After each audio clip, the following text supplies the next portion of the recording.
안녕하세요. 존잡생각의 존입니다. 오늘 1문 1답은요. 언제 매니저를 등용하는가? 저번에 그 조직과 개인 스케일링에 이은 매니저 편인데요. 일단 시작 전에 도대체 매니저, 이 팀장 같은 포지션 도대체 왜 존재하는 거야? 어떤 분들은 특히 이제 주니어분들 같은 경우는 도대체 그냥 우리 일 알아서 잘하고 있는데 왜 자꾸 시시콜콜 간섭을 하냐? 이런 사람 좀 없어지면 안 되냐? 이런 궁금증이 있을 수가 있어요. 이거에 대해서 우리 구글 형님들께서 훌륭한 리서치를 하셨습니다. 2000년도 초반에 그 레리 페이지랑 세르게이 브린 구글의 창업자들이죠. 이 엔지니어들과 함께 매니저는 필요 없는 것 같다. 한번 싹 다 없애보자라는 기가 막힌 실험을 했어요. 그래서 구글 전체에서 매니저층을 없애버렸습니다. 예, 그렇게 되면 어떻게 됐을까요? 네, 엔지니어분들이 이런 궁금증이 있으신 경우가 많아서 이렇게 비교해보면 좋을 것 같아요. 네트워킹 하는데 로드 밸런스는 라우터가 없어요. 서버 관리를 할 때 어떤 문제 생길까요? 당연히 트래픽이 개판이 나겠죠. 정말 고생을 할 건데요. 당연히 이 실험도 엄청난 실패로 돌아갔습니다. 그래서 반대로 매니저의 필요성에 대해서 굉장히 체감을 하는 계기가 되었다고 하는데요. 그럼 도대체 매니저가 뭐 하는 사람일까? 정말 많은 책에서 정의를 하고 있지만 저는 이 정의가 굉장히 좀 직관적으로 와닿더라고요. 그 매니저의 역할은 팀원들의 강점과 약점을 파악을 해서 이를 토대로 조직의 성과랑 퍼포먼스로 끌어내는 것인데요. 이것을 약간 대조하기 위해서 그럼 리더들은 뭐냐? 반대로 그 팀원 개개인의 강점이 아니라 조직 전체에 있는 사람들의 공통분모, 마음속에는 어떻게 보면 최대 공약수를 끄집어내서 자, 이게 여러분들이 원하는 거죠? 해서 비전화시키고 그걸 향해서 사람들의 동기부여해서 끌고 가는 게 이제 리더면은 매니저는 팀원 개개인별로 그걸 파악을 해서 그 사람들을 다 맞춰서 그 팀의 목표를 향해서 나가게 하는 게 결국 매니저라고 합니다. 그러면 이 매니저가 도대체 언제부터 필요할까? 저희가 여기서 말하는 매니저는요, 피플 매니징을 말하는 거고요. 가끔 어떤 직군들, 예를 들어 커스터머 석세스 매니저라든가, 마케팅 매니저 이런 거는 이 롤 자체에 매니저라는 타이틀이 붙는 경우가 있어요. 근데 여기서 말하는 그런 롤이 아니라 실제로 사람들을 매니징하는 그 매니저로서 국한을 해서 설명을 할 거고요. 한 가지 좀 사례를 보여드릴게요. 일단 좀 복잡하니까 필요한 그래프만 좀 보여드리자면은 이게 이제 토마스 텅구스가 했던 리서치인데요. 이 동네 실리콘밸리 쪽에 있는 508명의 세일즈 그 사람들에게 관련된 사람들에게 매니저들에게 서베이를 했어요. 그래서 실제로 0명에서 7명을 매니지하는 사람과 7명에서 14명을 매니지하는 그 두 그룹으로 나와서 그 세일스 팀의 퍼포먼스를 비교를 해봅니다. 그래서 여기서 보면은 왼쪽에 있는 그래프들이 10명에서 7명을 매니지하는 팀의 그래프들이고요. 오른쪽에 있는 게 7명에서 14명을 매니지하는 팀의 그래프예요. 그럼 위에 오렌지색 박스는 뭐냐면요. 팀 전체 성과 50% 미달인 그 팀의 비율. 네. 왼쪽이 더 낫죠. 7명 이하의 팀을 매니지하는 사람들은 50% 미달 이하로 미달하는 팀의 비율이 적습니다. 반대로 7에서 14명 매니지하는 팀은 그 미달하는 비율이 높죠. 그리고 아래쪽 초록색 그래프로 와 보시면은 80에서 95% 성과를 달성하는 팀은 10명에서 7명 매니지하는 팀이 거의 2배 가까이 더 높아요. 결국 10명에서 7명 매니지하는 팀이 일반적으로 한 2배 가까이 퍼포먼스가 더 좋다는 소리인 거죠. 그만큼 매니저랑 이 실무자들 사이의 비율이 되게 중요하다. 그리고 너무 많아지면은 퍼포먼스가 오히려 떨어진다. 조심해야 된다라는 데이터 포인트고요. 관련돼서 이게 다른 팀들에서 여러 가지 조사된 사례들이 많이 있어요. 이게 너무너무 직관적이어서 갖고 와봤고요. 한번 시각화해 보자면 이런 거죠. 3명의 IC, 3명의 팀원들이 있었을 때 한 명의 매니저가 있으면 이 정도 느낌이겠죠. 그러면 매일매일 돌아가면서 커피도 할 수 있고 이렇게 대화도 할 수 있고 개개인의 삶도 살겠죠. 5명 할 수 있을 것 같아요. 일주일 돌아가면서 7명 좀 바쁘지만 한 1, 2주에 한 번씩 만나가면서 얘기할 수 있을 것 같죠. 9명쯤 되면은요. 누가 어떤 상황이 있는지 조금씩 컨텍스트가 까먹기 시작을 해요. 왜냐면 각각 사정이 다 다를 거잖아요. 한 사람이 이렇게 원어원 할 수 있는 시간도 당연히 허덕이게 되고요. 그래서 이제 골든 룰이 있습니다. 황금 비율. 5명에서 7명 팀원당 1명의 매니저가 있는 게 가장 옵티멀한 퍼포먼스가 있다고 많은 오르가니제이션 티오리에서 이제 리서치를 했고요. 단기적으로 이제 한 최대 10명까지 매니지할 수 있겠지만 결국 이것도 퍼포먼스 저하로 연결이 됩니다. 언제 그러겠어요? 예를 들어 한 팀장이 나가서 뭐 어떤 팀원을 이 사람들을 한 팀장이 다 커버를 단기적으로 해야 된다든가 뭐 그런 경우도 있을 수가 있겠죠. 그래서 그럴 경우에 재빨리 매니저를 충원을 해야만 조직이 살아남게 되고요. 그럼 도대체 왜 매니저의 커패시티에 한계가 있을까? 아까 말씀드린 정의로 돌아왔었을 때 결국 매니저는 팀원들 개개인의 강점과 약점을 파악을 해서 이를 토대로 이제 조직을 퍼포먼스를 끄집어내는 거잖아요. 그럼 거기에 이제 여러 가지 그 불확실성 등이 존재하죠. 제약들이 존재하죠. 일단 팀원 개개인들은 한 명 한 명이 소우주이기 때문에 끊임없이 요동치는 불확실한 존재예요. 다 공감하시겠지만 개인마다 뭐 집안에 사정이 있을 수도 있고 본인이 아플 수도 있고 그때 순간순간 동기부여도 왔다 갔다 하기도 하고 올해 목표가 좀 다르기도 하고 또 일하다 지치기도 하고 하잖아요. 그걸 매니저 입장에서 개개인별로 다 파악을 하고 그 순간순간에 대응을 해야 되다 보니까 한 사람이 그 상황 파악 또 퍼포먼스에 파악할 수 있는 인지적인 제약이 존재할 수밖에 없어요. 그 사람의 한계가 있겠죠. 두 번째는 그렇게 1, 2주 단위로 원원을 하기 위해서는 아까 시각화해서 보신 것처럼 사람이 많으면요. 그걸 인간적으로 다 시간을 내서 만날 수가 없어요. 자기 일도 해야 되기 때문에. 그러다 보니까 이런 제약들로 인해서 결국 한 매니저에게 매니저할 수 있는 팀원의 커패시티가 어느 정도 제약이 걸리게 되고요. 그래서 한번 예를 들어보자면은 그런 거죠. 이게 저번에 보여주셨던 그래프인데 이제 회사의 성장에 따라서 이제 팀별로 성장 속도가 다 다릅니다. 어떤 팀은 헤드카운트가 빨리 늘고요. 어떤 팀은 헤드카운트가 천천히 늘겠죠. 이걸 좀 더 단순화시켜 봤어요. 팀 A는 한 24개월 기간 동안에 한 0명에서 7명까지 늘어나고 반대로 팀 C, 빨리 성장하는 팀은 12개월 만에 25명까지 확 늘어나는 경우죠. 그럼 이럴 경우에 어떤 식으로 그 팀 매니저를 뽑아야 될까? 등용을 해야 될까? 한 가지 문제를 풀어볼까요? 일단 팀 A, 최종 시점 24개월 시점에 7명이 되어 있습니다. 최종 시점에 필요한 매니저 수는 아까 골든룰 몇 명이었죠? 5명에서 7명이었죠? 1명 정도 있으면 되겠죠. 그럼 언제 저 사람을 뽑아야 될까도 관건이 됩니다. 그래서 이거를 저희가 15화 때 봤던 게 조직의 커패시티를 스케일하는 방법 중에서 램프업 타임이라는 중요한 개념이 나와요. 한 명의 사람이 채용돼서 그 사람이 1인분의 역할을 온전히 하는데 걸리는 시간인데 역할마다 다르지만 3에서 9개월이 통상적이고요. 그래서 모델링 할 땐 한 6개월 정도를 보고 모델링 하시는 게 적당한데 그러면은 이때부터 팀장 1인분 해주세요. 저희가 5명을 넘는 순간부터 매니저 1인분을 해줘야 돼. 그 전까지는 뭐 파운더가 됐던 다른 사람이 이렇게든 커버를 치고 있었는데 이제 너무 많아져서 이때는 팀장 1인분을 꼭 해줘야 돼요. 그러면 언제 뽑아야 돼요? 그 순간 뽑으면 늦죠. 그래서 이때는 미리 합류해 있어야지 한 3에서 6개월 정도 보고 미리 합류해 있어야만 이 사람이 필요한 시점에 팀장으로서 제대로 된 역할을 할 수 있게 됩니다. 그러면 여기서 팀 C의 경우는 어떻게 해야 될까요? 1년 만에 25명으로 늘어난 조직입니다. 당연히 좀 골치가 아파지죠. 한번 풀어볼까요? 일단 12개월 시점에 25명의 팀원이 되려면요. 25 나누기 5에서 7 비율을 해보면 4명에서 5명 정도 매니저 비율이 나오죠. 0.1명 단위를 못 뽑으니까 이제 올림을 해야 되겠죠. 최대한 매니저를 좀 더 확보해 주는 게 좋으니까. 왜냐면 가파르게 성장하는 팀이잖아요. 근데 이제 보니까 매니저가 4, 5명이에요. 잠깐만. 5명에서 7명이면은 매니저 한 명 필요하다고 했는데 이 매니저를 매니징하기 위한 사람이 또 필요해지는 거예요. 로드 밸런서, 라우터를 생각해 보시면은 그렇죠? 그럼 4, 5명의 매니저면은 비율을 나누면 한 명 정도 시니어 매니저 혹은 디렉터가 또 필요해져요. 이거 회사가 얼만큼 직급을 잘게 쪼개는 건 이제 회사의 뭐 정책의 문제지만 그러면은 11개월 안에 25명을 뽑으려면은 매니저를 6개월 전에 뽑아야지 1인분을 하는데 이 매니저들을 매니징하기 위한 또 디렉터를 미리 뽑아두지 않으면 또 매니저들을 위해서 이 사람들이 일을 제대로 못할 거잖아요. 그러니까 이게 문제가 이제 점점 회귀적으로 꼬이기 시작하죠. 재기적으로. 그래서 아주 대충 플랜을 짜볼게요. 12개월 안에 Q1, Q2, Q3, Q4 1, 4분기부터 4, 4분기까지 IC 실제로 저 팀이 4, 6, 7, 8 이런 식으로 사람이 늘어난다 해서 25명이 됐어요. 매니저들은 그럼 Q1, Q2에 어느 정도 미리 뽑아두지 않으면은 Q3, Q4 때 프로덕티브 하지 않겠죠. 그러니까 앞단을 뽑아야 됩니다. 근데 저 매니저들 들어온 시점이 있으니까 디렉터도 미리 뽑아야 되겠죠. 그러니까 잘 보시면 비즈니스 리스크가 여기서 생기는 게 Q1에 굉장히 시니어 포지션을 많이 뽑아야 돼요. Q1, Q2에. 그러다 보니까 만약 Q3, Q4의 계획이 확 바뀌어서 IC를 많이 안 뽑는다 하면은 매니저나 디렉터가 할 일이 없어질 수도 있을 거고 그렇겠죠. 또 IC를 더 많이 뽑아야 되면은 매니저를 그때 가서 뽑기엔 또 늦었죠. 하여튼 최대한 빨리 뽑아서 빨리 트레이닝 해야 되겠죠. 그래서 계획을 미리 좀 잘 고민해서 짜두지 않으면은 그리고 버제팅 예산을 잘 고려해 두지 않으면은 나중에서 이거 팀장 뽑아야 되겠는데 디렉터 뽑아야 되겠는데 하면은 이미 늦는다는 거죠. 그래서 이렇게 좀 계획을 짜보셔야 되고요. 빨리 성장한 조직일수록 리스크가 앞단으로 몰려 있어요. 아까 팀 A를 돌아와서 24개월 안에 1년 만에 뽑는다고 했을 때도 7명이 되면은 그냥 Q1에서 Q2 사이에 매니저 한 명 정도 뽑으면 돼요. 그러면 한 Q3 정도에 반쯤 프로덕트 돼 있고 Q4엔 프로덕트 돼 있겠죠. 괜찮아요. 그 사이 팀원들끼리 서로 도와주면서 갈 수 있어요. 왜냐면 헤드카운트가 크게 부담이 없기 때문에 이 정도는 리스크를 낮게 매니지할 수 있다는 거죠. 그럼 여기서 뭐가 중요해요? 몇 명을 뽑는가? 얼마나 빨리 뽑는가? 당연히 중요해지겠죠. 그래서 정리하자면 매니저를 뽑는 쓰는 시기는 팀원 인원의 계획, 그다음 팀의 성장의 속도, 기울기에 따라서 몇 명의 매니저를 뽑을지, 어느 레벨들에 뽑을지, 또 어느 타이밍에 뽑아야 될지가 결정이 된다는 거죠. 그래서 이 두 가지를 항상 좀 주시하시면 좋을 것 같고요. 그럼 이제 고민이 되죠. 아니 그래도 우리는 내부에서 좀 승진을 시켰으면 좋겠는데 외부에서 영입해 올 필요가 있냐? 외부에서 하는 게 낫냐? 오타가 있네요. 괜찮습니다. 내부에서 채용하는 게 낫나요?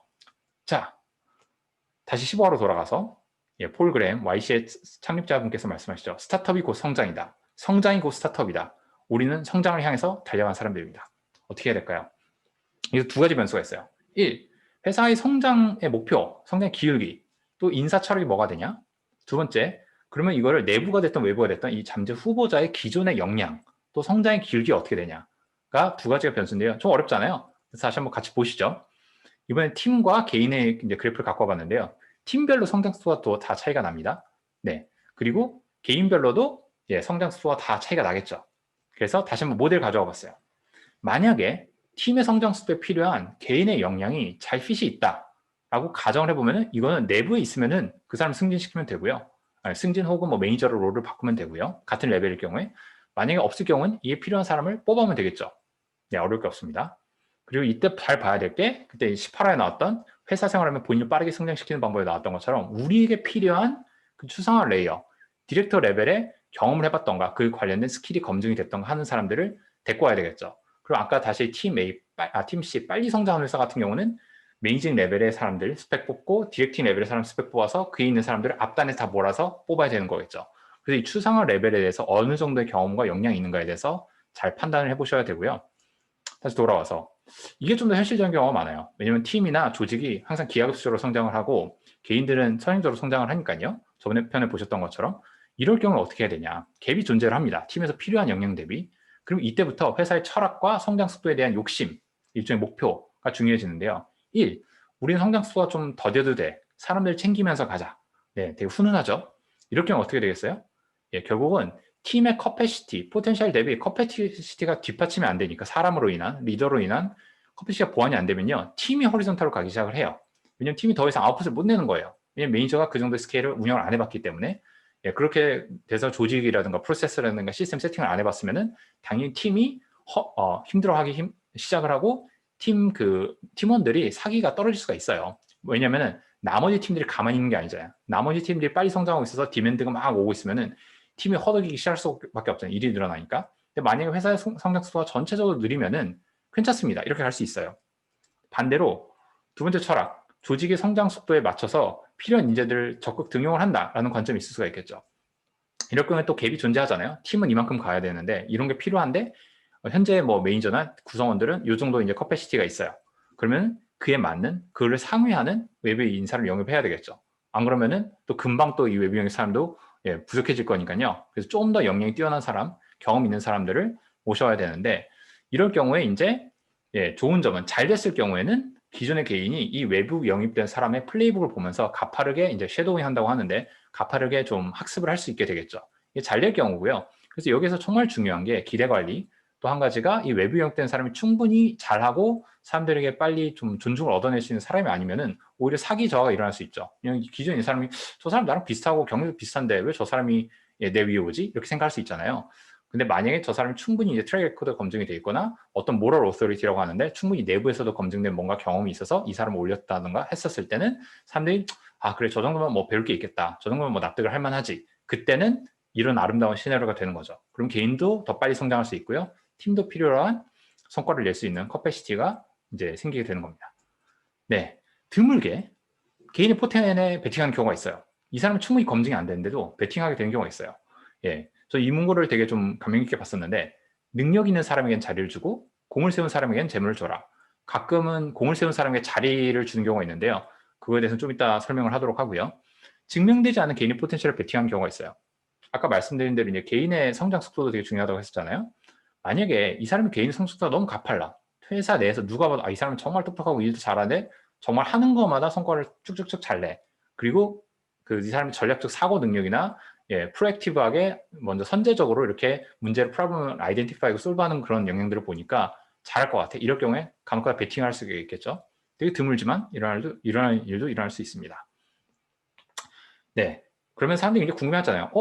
보니까 팀장이 돼야만 연봉도 올라가고 제 커리어도 발전하는 거 아니에요? 제 친구들 보니까 뭐 승진하던데 저도 뭐 매니저 하고 싶어요. 손을 들죠. 네. 이게 기가 막힌 또 이런 유명한 그 책이 있습니다. 피터 프린시플이라고 하는데요. 1969년에 쓰여진 책인데 약간의 풍자적인 내용이 있어요.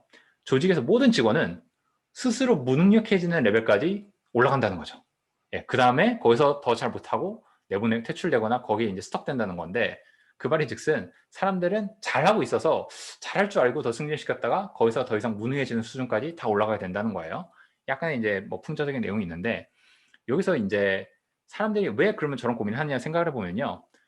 본인이 승진, 본인이 발전할 수 있는 길이 매니저로 가야만 연봉이 오르고 매니저로 가야만 더 커리어가 발전한다는 믿음을 혹은 시스템으로 해서 갖고 있으면 그렇게 될 수밖에 없어요. 여기도 오타가 있네요. 아무튼 그래서 이거에 대해서 뭐 드랍박스나 페이스북 같은 뭐 샌드보드 비슷한 이제 경우인데 샌드보드 테크 트리, 엔지니어링 트랙 쪽은 이런 식으로 되어 있는데요.